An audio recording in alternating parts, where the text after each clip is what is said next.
우리가 오늘 읽은 본문의 말씀을 중심으로 해서 하나님께서 깨끗하게 하신 것을 네가 속되다 하지 말라, 이 제목으로 우리 말씀의 은혜를 함께 나누기 원합니다. 성경에 보면 많은 위대한 인물들이 등장하는 것을 보게 됩니다. 근데 그렇다고 해서 성경이 위인전은 아닙니다.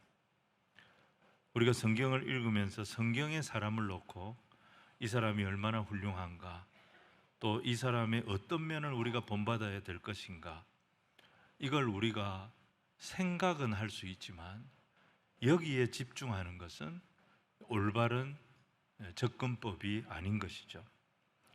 오늘 우리가 나누게 될 이 사도행전 10장 본문에도 고넬료라고 하는 정말 훌륭한 이방인 백부장이 등장합니다. 참 보면 배울 점이 많은 사람이에요. 근데 사람의 됨됨이를 살피는 것이 성경의 기록 목적이 아닙니다. 핵심은 뭐냐? 이 사도행전을 통해 보여주시는 하나님의 꿈이 무엇인가? 하나님의 비전이 무엇인가? 이걸 우리가 쫓아가는 것입니다. 이 꿈을 이루시기 위해서 하나님은 사람을 불러내십니다. 그리고 그 사람을 설득하십니다. 그리고 그 사람을 준비시킵니다. 그리고 그런 사람들을 연결시키십니다. 이런 과정을 통해서 하나님은 하나님의 꿈을 이루어 가시는 것입니다. 사도행전 1장 8절에 하나님은 이 사도행전을 통해 이 말씀을 읽는 자들에게 주시는 하나님의 꿈을 이미 밝히셨습니다. 오직 성령이 너희에게 임하시면 너희가 권능을 받고 예루살렘과 온 유대와 사마리아와 땅끝까지 이르러 내 증인이 되리라 하시니라. 지역적으로는 어떻습니까? 예루살렘과 유대를 넘어 땅끝까지 복음이 전파되게 하라는 것입니다. 대상으로는 어떻습니까? 유대인을 넘어서 이방인에게까지 이 복음이 전파되게 하라는 것입니다. 이게 하나님의 꿈입니다. 그렇다면 하나님의 백성된 우리는 이 꿈을 깨달아야 됩니다. 그리고 이 꿈에 헌신하고 이 꿈에 순종해야 합니다. 그게 아니면 다 내 꿈을 위한 것입니다. 다 내 욕심을 위한 것입니다. 내 욕심을 위한 것은 헛된 것일 뿐인 것입니다. 창세기 12장에서 하나님은 아브라함에게 이 하나님의 꿈을 알려주셨습니다. 창세기 12장 3절에 이런 말씀이 있습니다. 땅의 모든 족속이 너로 말미암아 복을 얻을 것이라. 아브라함아, 그러기 때문에 너는 너만 생각하면 안 된다. 너는 너희 가족들만 생각해서도 안 된다. 앞으로 이루게 될 네 가문만 생각해서도 안 된다. 너로 말미암아 온 인류가 구원의 복을 얻게 될 것이다. 너는 이 세상에 내 복을 흘려보낼 축복의 통로가 될 것이다. 이게 하나님의 꿈이었던 겁니다. 근데 정작 이 아브라함의 후손들, 유대인들은 이 하나님의 꿈에 걸림돌이 됩니다. 장애물이 되어버린 것입니다. 이 사람들은 하나님이 우리를 사랑하시고 우리하고만 상대하신다, 이 선민의식에 빠져가지고 이방인들을 무시하고 차별했습니다. 이방을 향해 흘려보내야 될 복음의 문이 막혀버린 것입니다. 이렇게 꽉 막혀버린 복음의 채정을 뚫어버린 성경이 바로 오늘 사도행전 10장인 것입니다. 그래서 사도행전 10장이 중요합니다. 교회의 영광, 그 교회를 향한 하나님의 능력, 이게 언제 어떻게 나타나느냐? 우리가 하나님의 꿈을 깨달을 때입니다. 그리고 그 꿈에 헌신할 때입니다. 그 꿈에 충성할 때 교회의 영광이 나타나고 교회에 부어주시는 하나님의 능력이 드러나는 것입니다. 두 가지 길입니다. 하나는 헌신입니다. 나를 위하여 십자가를 지신 그 예수님을 위하여 사는 것입니다. 복음을 위하여 사는 것입니다. 그 헌신의 삶을 통하여 하나님 영광이 나타납니다. 또 하나는 선교입니다. 복음을 들고 산을 넘는 자의 발이 아름답다 그랬습니다. 이 복음을 땅끝까지 증거하는 이 사명을 감당할 때 하나님의 영광이 나타나고 하나님의 능력이 함께 하는 것입니다. 교회는 하나님의 꿈에 동참하는 공동체입니다. 그리고 그 교회에, 그 성도들에게 하나님의 영광과 하나님의 능력이 나타나도록 인도하시는 것입니다. 자, 오늘 성경을 보면 하나님은 이 꿈에 교회를 동참시키시는데 어떻게 동참시키시느냐? 세 가지 방법으로 동참시키는 것을 보게 됩니다. 첫 번째는 하나님의 꿈을 이루시기 위해 하나님은 사람에게 은혜의 시각을 주신다는 것입니다. 자, 교회, 초대교회와 초대교회 리더들이었던 사도들은 그리스도인입니다.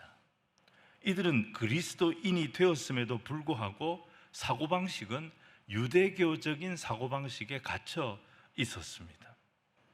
하나님 이걸 뚫어주십니다. 그래서 복음이 세상을 향해 흘러가게 하십니다. 근데 그 방법이 뭐냐?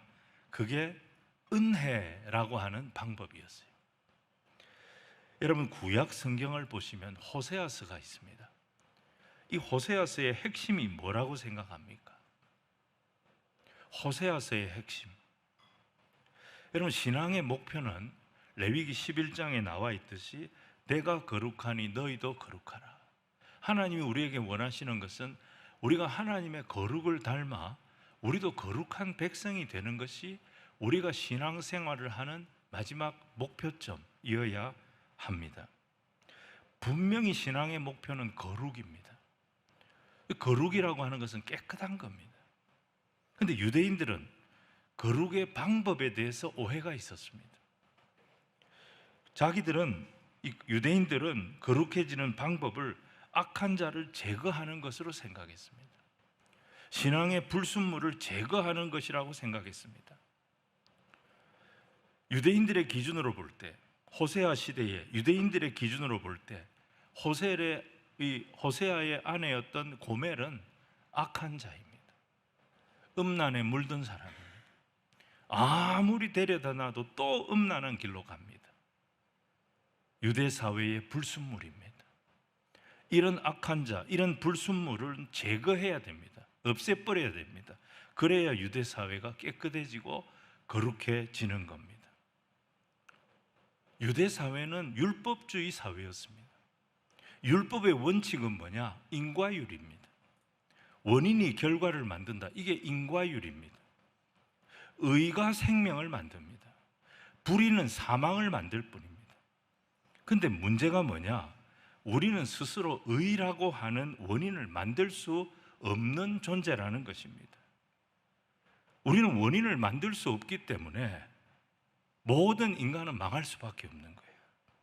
그러니까 율법을 알면 알수록 사람이 자유케 되는 것이 아니라 위축이 되는 거예요. 절망하게 되는 거예요. 이 율법의 벽이 너무 높으니까 우리는 그 앞에서 결국은 망할 수밖에 없는 존재구나, 이걸 깨달을 뿐인 것입니다. 그런데 복음은 인과율이 아닙니다. 은혜의 법입니다. 은혜가 뭐지요? 원인을 만들어낼 수 없는 우리에게 하나님이 원인이 되어주신 것입니다. 이게 은혜입니다. 하나님의 아들의 피가 우리의 죄를 씻어버린 것입니다. 예수님이 우리를 대신해 지신 십자가가 우리를 구원해버린 것입니다. 원인을 만들 수 없는 우리에게 그리스도께서 원인이 되어 주심으로 율법을 완성해버린 것입니다. 이제 우리가 하나님의 자녀가 되는데 어떤 걸림돌도 없습니다. 어떤 장애물도 없습니다. 이게 바로 은혜의 복음인 것입니다. 교회가 할 일은 이 은혜의 복음 안에서 기뻐하는 것입니다. 감사하는 것입니다. 이 은혜의 복음을 즐거워하는 것이 교회가 해야 할 일입니다. 그리고 또 한 가지는 이 복음을 계속 흘려보내고 증거하는 일을 하는 것입니다. 호세아가 음란한 고멜을 포기하지 않았잖아요. 음란한 고멜을 계속 데려오잖아요. 마찬가지로 아무리 제거해도 스스로 거룩의 원인을 만들어낼 수 없는 우리 인생들 살리시려고 이 땅으로 찾아오신 하나님의 아들 예수 그리스도, 우리의 구원의 원인이 되어주신 그 예수 그리스도를 기뻐하며 살고 증거하며 사는 삶, 이게 바로 성도의 삶이 되어야 한다는 것입니다. 창세기의 야곱, 이 야곱이 왜 훌륭합니까? 아브라함도 여러 자식을 낳았지요. 이삭 하나 구원했습니다. 이삭도 쌍둥이 낳았지요. 에서와 야곱. 그 중에 야곱 하나 구원했습니다. 근데 야곱은 12아들을 낳았습니다. 근데 그 12아들이 다 엉망이었습니다. 제대로 된 아들이 없었습니다. 첫째 아들 르우벤 계모와 간음했습니다. 둘째 아들, 셋째 아들 세겜에서 세겜 사람들 집단적으로 죽이는 살인 행위에 공모했습니다. 넷째 유다는 일찍이 집을 떠나 가출했습니다. 자기 며느리 통해서 후사를 보았습니다. 너무너무 부끄러운 자식들이. 그런데 야곱은 이 죄 많은 자식들 하나도 버리지 않았습니다. 끝까지 붙들어서 창세기 마지막 장 보시면 결국 이 12아들 불러놓고 그 아들 하나하나를 축복합니다. 그래서 이 12아들들을 무엇으로 만듭니까? 이스라엘 12지파의 기둥으로 만들었던 것입니다. 하나님은 야복 강가에서 이 야곱의 이름을 바꿔주셨지요. 내가 이제 네 이름을 이스라엘이라 하리라. 여기서 이스라엘이 나옵니다. 이스라엘이라고 하는 이 야곱의 이름이 민족이 세우는 나라의 이름이 되게 하신 것입니다. 신약 교회에서는 하나님의 백성들을 부르는 호칭이 영적인 이스라엘이라. 그 야곱의 이름이 우리 믿음을 가진 모든 성도의 이름이 되게 하신 것입니다. 이스라엘은 뜻이 이기는 자입니다. 어떻게 이깁니까? 율법으로 이겼습니까? 아닙니다. 율법으로는 다 제거 대상이었습니다. 그런데 어떻게 이겨냈느냐?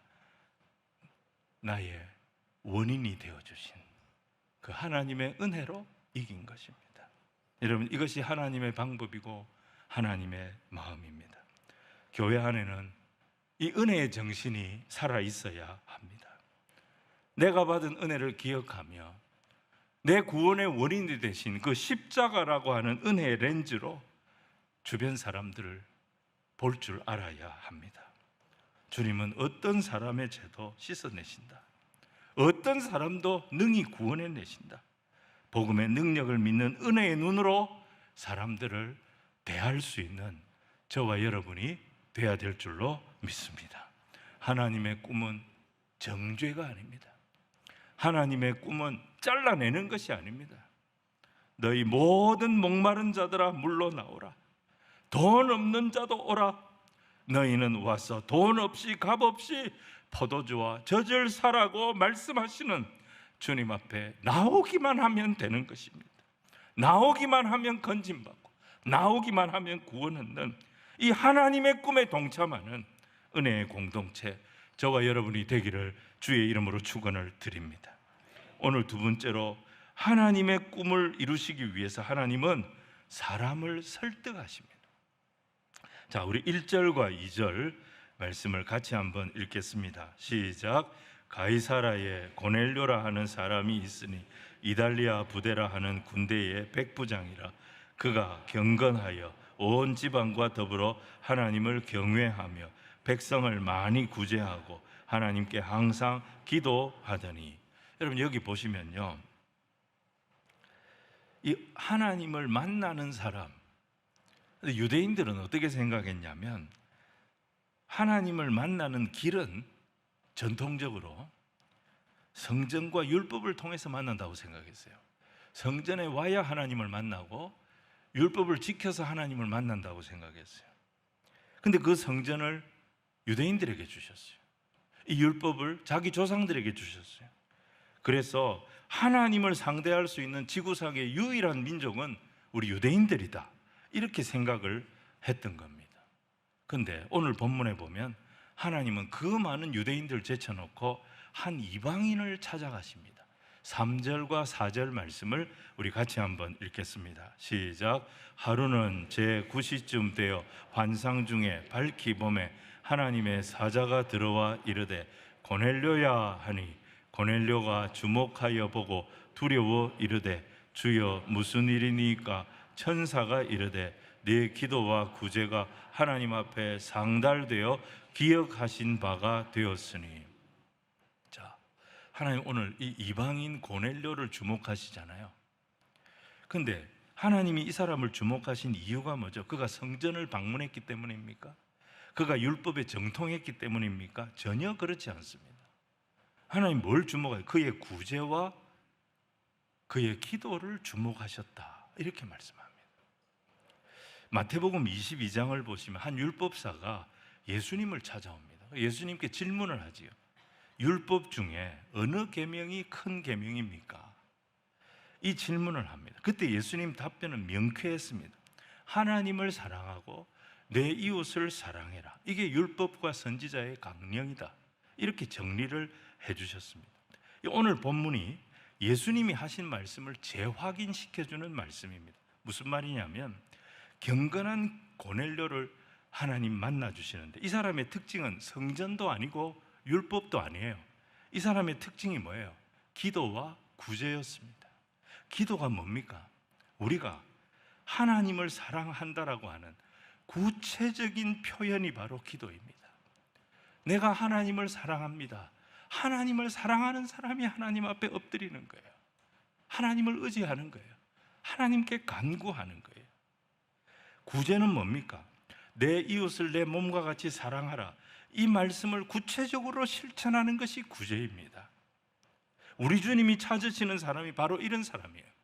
하나님을 사랑한다는 구체적인 증거인 기도가 있는 사람, 이웃을 사랑하는 구체적인 표현이 있는 구제가 있는 사람, 성전과 율법을 소유했다고 생각하고 경건의 모양만 자랑하던 유대인의 시대가 이제 끝난 거예요. 시대가 바뀐 거예요. 하나님을 사랑하는 기도가 있는 사람, 이웃을 사랑하는 구제가 있는 사람, 이 사람이 경건의 능력을 가진 사람, 이런 사람은 이방인이라 할지라도 하나님 만나주시고 하나님 이 사람을 사용하신다. 이런 시대가 열린 거예요. 이걸 아무도 몰랐던 거죠. 그래서 하나님은 고넬료를 찾아가십니다. 고넬료를 찾아가서 요바에 있는 베드로를 불러오게 하십니다. 그리고 동시에 베드로를 찾아가십니다. 그리고 이 베드로를 설득하십니다. 고넬료가 사람을 보내면 너는 그 고넬료가 보낸 사람들 따라가라. 설득하십니다. 근데 베드로는 아직도 유대인이라고 하는 선민 사상이 꽉 차 있는 사람이었습니다. 주님은 이 베드로의 편견을 깨주십니다. 9절에 보니까 제6시 기도 시간에 베드로는 이 6시면 6을 더하면 12시, 우리 시간으로 12시입니다. 이 12시에 베드로에게 환상을 보여주신 겁니다. 하늘이 열리고 보자기 같은 큰 그릇이 하늘에서 내려오는데 그 속에는 음식이 가득해서, 지금 12시, 굉장히 배가 고픈 시간이고 성경에 보니까 베드로가 시장했다 그랬습니다. 다른 사람들이 음식을 준비하는 동안에 자기는 지금 기도하고 있는 거예요. 배고픈데 기도하고 있어요. 근데 음식이 내려왔어요. 근데 그 음식이 어떤 음식이냐? 유대인들이 먹을 수 없는 그런 음식들이 가득했어요. 근데 하나님 뭐라고 하십니까? 이거 먹으라는 거예요. 베드로야, 이거 먹어라. 이렇게 말씀하신 거예요. 13절부터 15절을 우리 같이 읽읍시다. 시작. 또 소리가 있어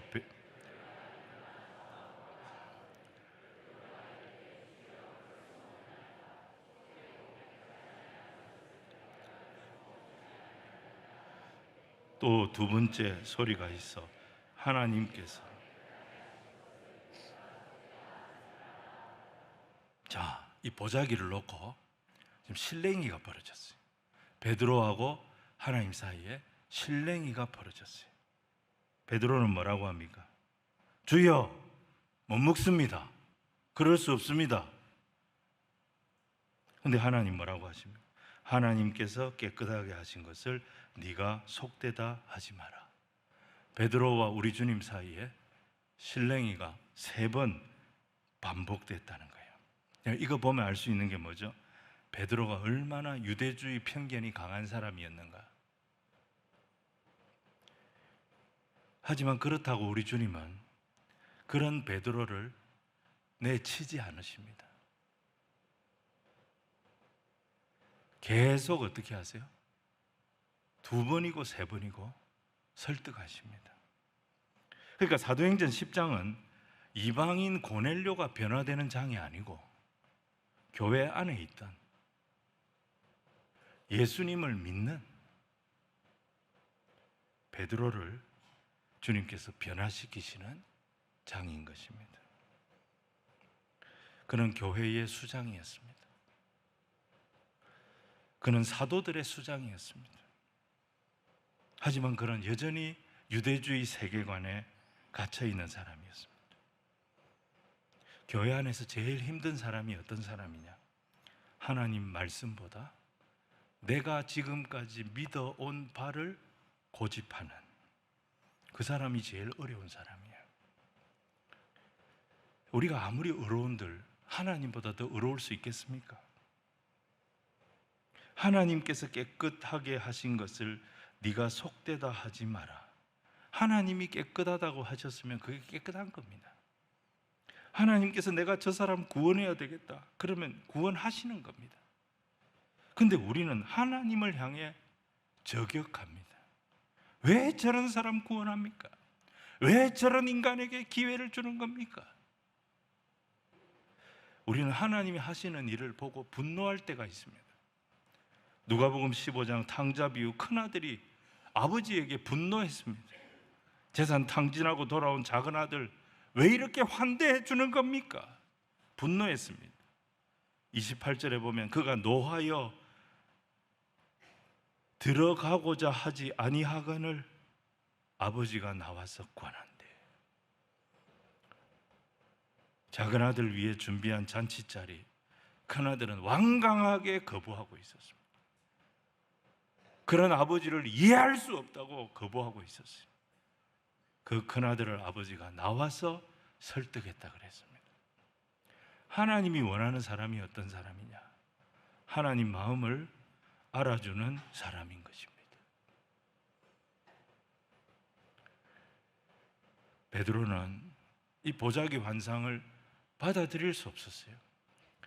이 보자기 환상을 통해 주시는 말씀을 이해할 수 없었어요. 그런데 베드로는 성령께서 말씀하실 때 결국 설득이 됩니다.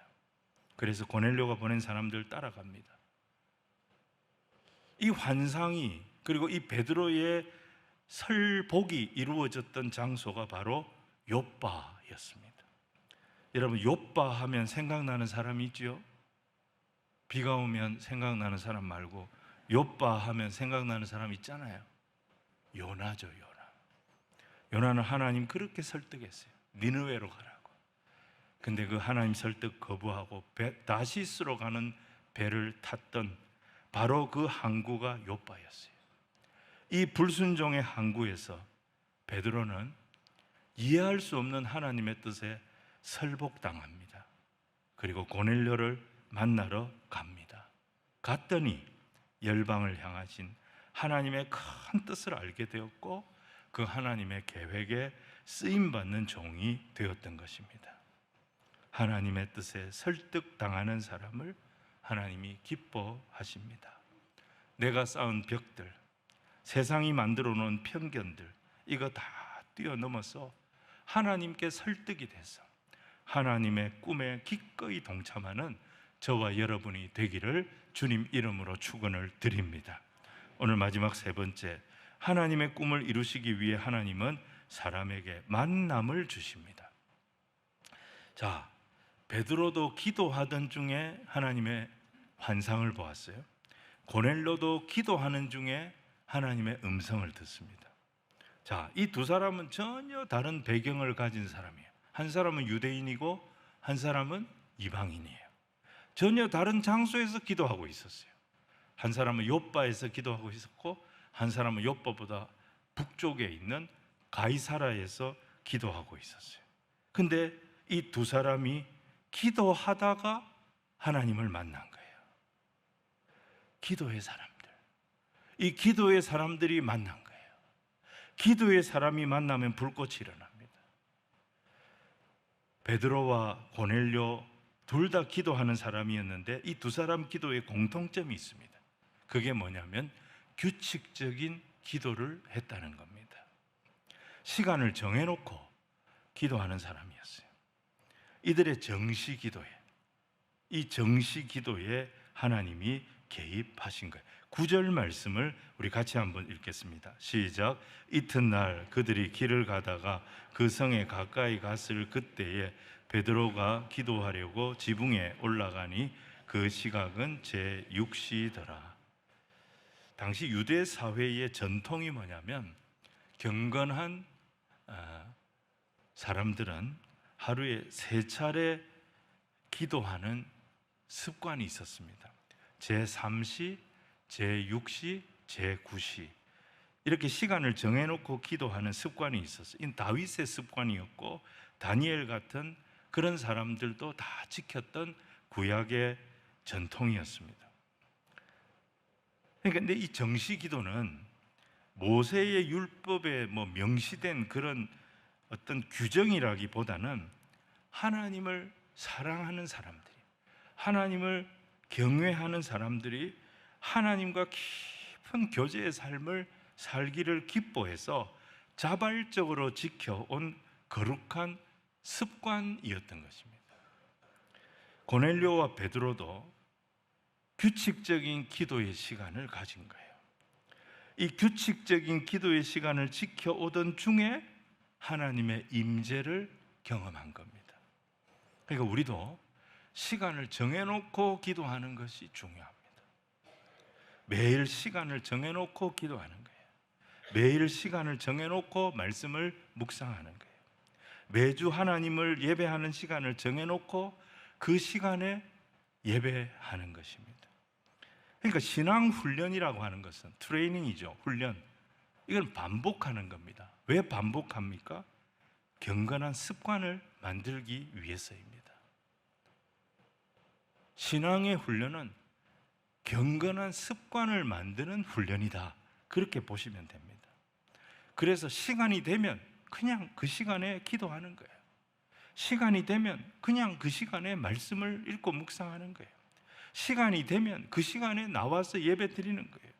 소득이 생기면 하나님 앞에 11조하고 감사하고, 이게 모두 뭡니까? 거룩한 습관을 만드는 거예요. 오늘 본문 4절에 고넬료를 찾아온 천사가 이런 말을 합니다. 천사가 이르되 네 기도와 구제가 하나님 앞에 상달되어 기억하신 바가 되었으니. 여러분 기억하십시오. 우리의 기도와 우리의 헌신, 구제 하나님 앞에 다 상달이 됩니다. 하나님이 받으십니다. 하나님은 우리의 기도를 기억하십니다. 우리의 구제를 기억하십니다. 이 말은 우리의 어떤 기도나 우리의 어떤 헌신의 행위가 내 의의 원인이 된다는 뜻이 아닙니다. 우리는 스스로 원인이 될 수 없는 그런 존재입니다. 그런 나를 위해 친히 원인이 되어주신 분이 하나님이십니다. 그 하나님께 진심으로 감사하는 구체적인 행위가, 그 구체적인 자세가 기도이고 구제인 것입니다. 그 하나님께 내가 더 의지하고 그 하나님을 더 기쁘시게 하려고 하는 나의 몸부림이 기도와 구제인 것입니다. 찬송가 494장, 제가 참 좋아하는 찬송인데 3절 가사에 이렇게 돼요. 빈손 들고 앞에 가 십자가를 붙드나요. 우리는 어쩔 수 없이 빈손이에요. 빈손. 우리가 한 게 뭐가 있습니까? 그 빈손 들고 앞에 가 십자가를 붙잡습니다. 아무 의가 없는 자라도 도와주심 바라고 생명샘에 나가니 나를 씻어 주소서. 하나님은 빈손 들고 주님 앞에 나와가 십자가를 붙잡는 그 사람을 기뻐하시고 그 사람의 기도를 기억하시는 하나님이십니다. 시간을 정해놓고 하나님 앞에 겸손히 엎드리기를 기뻐하는 우리 모두가 되어야 될 줄로 믿습니다. 시간을 정했다는 것은 마음을 정했다는 거고요, 마음을 정했다는 것은 뜻을 정했다는 거예요. 다니엘 1장 8절에 보면 다니엘이 뜻을 정했다 그랬잖아요. 그때 하나님 어떻게 하십니까? 더 놀라운 은혜를 다니엘에게 부어주십니다. 더 놀라운 긍휼을 다니엘에게 부어주십니다. 시간을 정하고 뜻을 정하여 하나님 앞에 무릎 꿇을 때 하나님의 놀라운 역사가 일어났던 것입니다. 다니엘서 6장 10절에 보면 다니엘이 이 조서에 왕의 도장이 찍힌 것을 알고도, 이 조서는 다니엘을 죽이는 조서예요. 다니엘을 죽이기 위하여, 다니엘을 제거하기 위하여 만든 악한 조서에 여기에 왕이 도장을 찍은 거예요. 이제 효력이 발생하는 거예요. 이것을 알고도 자기 집에 돌아가서 어떻게 합니까? 윗방에 올라가 예루살렘으로 향한 창문을 열고 그 다음 말씀이 중요해요. 전에 하던 대로 하루에 3번 3시, 6시, 9시 하루에 3번 무릎을 꿇고 기도하며 그의 하나님께 감사하였더라. 여러분, 다니엘의 기도는 어떤 기도입니까? 전에 하던 대로 하는 기도였습니다. 계속 해왔던 대로 하는 기도였어요. 어려움이 왔다고, 문제가 생겼다고, 고난이 왔다고 다니엘은 기도의 시간을 바꾸지 않았어요. 다니엘은 기도의 방법을 바꾸지 않았어요. 다니엘은 기도의 태도를 바꾸지 않았어요. 전에 하던 대로 예루살렘을 향해 창문을 열었어요. 하루에 3번 무릎을 꿇고 하나님께 감사하고 모든 것을 하나님께 맡기는 그 기도를 이어갔을 때 굶주린 사자굴에 던져졌지만 하나님은 그가 그 속에서 어느 누구도 다니엘을 해치지 못하도록, 어떤 사자에게도 해함을 당하지 않도록 그를 지켜주셨던 것입니다. 이게 경건의 능력입니다. 경건의 시간을 정하십시오. 사탄이 우리를 해하지 못할 것입니다. 경건의 시간을 정하십시오. 막힌 문제가 뚫리게 될 것입니다. 경건의 시간을 정하십시오. 절망과 염려와 두려움 속에서도 내 손을 잡고 동행하시는 하나님의 인도를 경험하게 될 줄로 믿습니다. 여러분, 이 기도의 사람들이 만나는 거예요. 이 기도의 능력이 있는데 이 사람들을 하나님께서 연합시키시는 거예요. 기도의 사람 베드로, 기도의 사람 고넬료가 만납니다. 역사가 일어납니다. 하나님은 계속 사도행전에 보면 이렇게 연합을 시킵니다. 만나게 하십니다. 다메섹에서 사울이 눈이 멀어져 버렸어요. 갈 바를 알지 못하고 기도만 하고 있는데 하나님 이 사울을 위해서 누구를 만나게 하십니까? 아나니아를 만나게 하십니다. 아나니아의 기도를 받고 그의 눈이 회복이 됩니다. 다시 보게 됩니다. 이 기도의 사람 사울이 예루살렘에 갑니다. 예루살렘에서 이 사람에 대한 불신과 두려움 때문에 교회 공동체 안에 아무도 그를 받아들여 주지 않았습니다. 그때 하나님은 누구를 만나게 하십니까? 바나바를 만나게 하십니다. 사울이 바나바 때문에 교회 공동체 안에 들어갈 수 있는 길을 열게 됩니다. 베드로가 루다에 갑니다. 신방 갔습니다. 거기서 누구를 만나게 하십니까? 환자 애니아를 만나게 하십니다. 8년을 중풍병으로 고통당하던 사람이었습니다.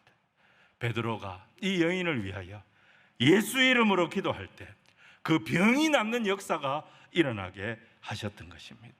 욥바에서는 죽은 다비다를 베드로가 만났습니다. 이미 죽은 사람이에요. 그런데 이 경건한 만남이 이루어지니까 여러분, 죽은 자도 다시 살아납니다. 이런 역사가 일어나도록 하나님 인도하여 주시는 것입니다. 만남을 통해 일하시는 이 하나님의 놀라운 은혜를 경험하는 우리 모두가 되기를 주님 이름으로 축원을 드립니다. 말씀 정리합니다. 성경은 하나님의 꿈에 대한 책입니다. 하나님은 하나님의 꿈을 이루기 위해 먼저 하나님의 사람에게 은혜를 주십니다. 그리고 그 은혜 받은 사람을 설득하십니다. 내가 깨끗하다 한 것을 네가 속되다 하지 마라 그러시면서 하기 싫은 일, 불편한 일이지만 감당하도록 계속 설득을 하십니다. 베드로가 설복되었을 때 하나님의 놀라운 일을 경험하게 됩니다. 그리고 하나님은 하나님 뜻에 설복된 사람들을 어떻게 하십니까? 또 만나게 하십니다. 만남을 통해 하나님의 꿈을 이루게 하십니다.